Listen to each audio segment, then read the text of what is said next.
ओम नमो भगवते रामकृष्णाय।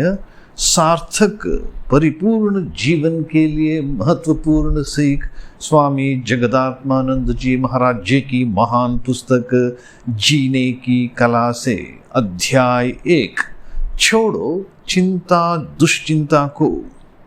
इस कड़ी में चर्चा की गई है कि एक सकारात्मक स्वस्थ मन जो दूसरों के लिए प्रेम और सद्भावना से भरा है, एक शक्तिशाली प्रतिरक्षा बूस्टर के रूप में, इम्यून बूस्टर के रूप में कैसे कार्य करता है। आइए अब हम सुनेंगे स्वामी जगदात्मानंद जी का चिंतन, कालजयी सरल उपचार। एडगर केसी रीडर ग्रंथ के हेल्थ इन योर डिजाइन अध्याय से डॉक्टर रॉय कर्कलैंड द्वारा दिए गए उद्धरण के अनुसार रोगों को दूर करने के कुछ प्राचीन और आजमाए हुए सरल सिद्धांत निम्नलिखित है। 1. संसार के सभी प्राणियों के प्रति सहानुभूति, प्रेम तथा कल्याण का भाव रखने से मनुष्य आंतरिक आनंद तथा प्रसन्नता प्राप्त करता है और इससे शरीर में सभी पाचक एंजाइमों के उचित एवं निर्बाध निस्सरण में सहायता मिलती है और व्यक्ति उनसे संबंधित रोगों से मुक्त हो जाता है। 2. निस्वार्थता, कर्तव्य परायणता एवं हार्दिक उदारता के भाव विकसित करके व्यक्ति शारीरिक रूप से सबल बनता है और मानसिक रूप से स्थिरता की उपलब्धि करता है और तब उसके बारंबार बीमार पड़ने की संभावना नहीं रह जाती। 3. यदि कोई अहंकार त्याग कर मैत्री भाव अपना ले और प्रसन्न रहने का अभ्यास करते हुए आत्मविश्वास के साथ आगे बढ़े तो वह आपसी घृणा द्वेष के घावों को भर सकता है। 4. सहायता, उदारता तथा सहयोग के सद्गुणों को आत्मसात करने से व्यक्ति को आंतरिक सामंजस्य का भाव प्राप्त होता है, जिससे उसकी नसों तथा मांसपेशियों को राहत मिलती है। इससे जोड़ों की कठोरता चली जाती है और मनुष्य को शारीरिक और मानसिक ताजगी का अनुभव होता है। 5.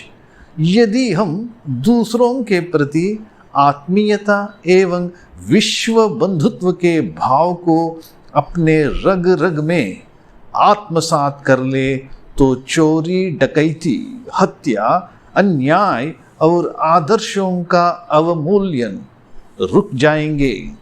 6. धैर्य ही लाभकारी है। इस सिद्धांत को अंगीकार करके यदि हम धैर्य और सहनशीलता जैसे सद्गुणों का विकास करें तो हमारे ज्ञान में वृद्धि होती है, जीवन प्राणवंत हो जाता है और धरती स्वर्ग में परिणत हो जाती है। 7. बातें कम काम ज्यादा। बातें कम काम ज्यादा, इस नीति का पालन करने वाले जो लोग अनावश्यक वार्तालाप और व्यर्थ की चीजों से विरत रहकर सद्भाव के साथ अपने कर्तव्य में लगे रहते हैं, उन्हें किसी अस्पताल में रोगी बनकर बिस्तर पर लेटे रहने की नौबत नहीं आती। उनके लिए सुखी जीवन कोरा दीवा स्वप्न नहीं बल्कि एक वास्तविकता बन जाता है। 8. उचित निर्णय और विवेक से हमें प्रतिकूल तथा अदम्य परिस्थितियों पर विजय प्राप्त करने में सहायता मिलती है। 9.